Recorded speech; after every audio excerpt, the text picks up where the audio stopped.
procédé mis en œuvre par Batiflow permet de construire sur des terrains se trouvant dans une zone à risque en diminuant considérablement l'impact des inondations et des tremblements de terre. Le principe, c'est de pouvoir faire flotter en cas d'inondation.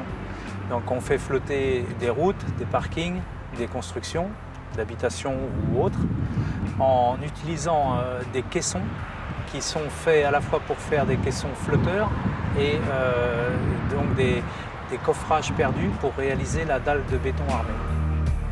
Pour éviter que la fondation ne dérive au moment de la montée des eaux, des colonnes de guidage sont ancrées dans le sol. Pendant l'inondation, l'eau s'infiltre sous la plateforme et soulève l'ensemble du bâtiment. Elle retrouve sa position initiale pendant la décrue. Ne serait-ce que le fait de flotter, on ne prend quasiment pas de volume d'eau. Donc on permet quand même à l'inondation de venir dans cet endroit. On permet à l'eau de venir, on n'arrête aucun ruissellement, ni courant. Et donc c'est comme ça qu'on n'imperméabilise pas non plus les sols.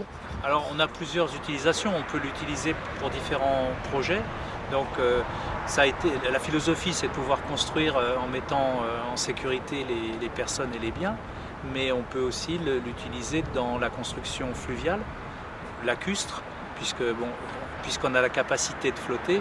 On peut imaginer qu'on est capable de flotter en eau permanente, plutôt que de flotter occasionnellement pendant une inondation. Pour la construction du bâti, une ossature bois a été utilisée pour sa légèreté, son élasticité en cas de mouvement de terrain. Donc l'idée, c'est de vraiment prévenir tout type de dommages pour éviter qu'il y ait des désordres causés par un mouvement de la carcasse. Donc on a donc un panotage bois, on n'a volontairement pas utilisé du tout les placo-plâtre, parce que comme ça, on a supprimé tout ce qui est bande d'enduit, qui pose toujours problème, ou des bandes d'enduit, même quand il s'agit de chantiers traditionnels, on va dire. Et c'est aussi pour ça qu'on a utilisé du plafond en tissu tendu, pour éliminer tous les soucis et les désordres causés par les enduits qui craquent. On est dans la gaine technique qui nous permet de cacher les colonnes de guidage, qui, elles, sont en béton et ancrées solidement au sol, et qui nous permettent aussi de faire passer tout ce qui est alimentation. Toutes les commodités, eau, électricité, téléphone restent utilisables en permanence, même pendant une inondation.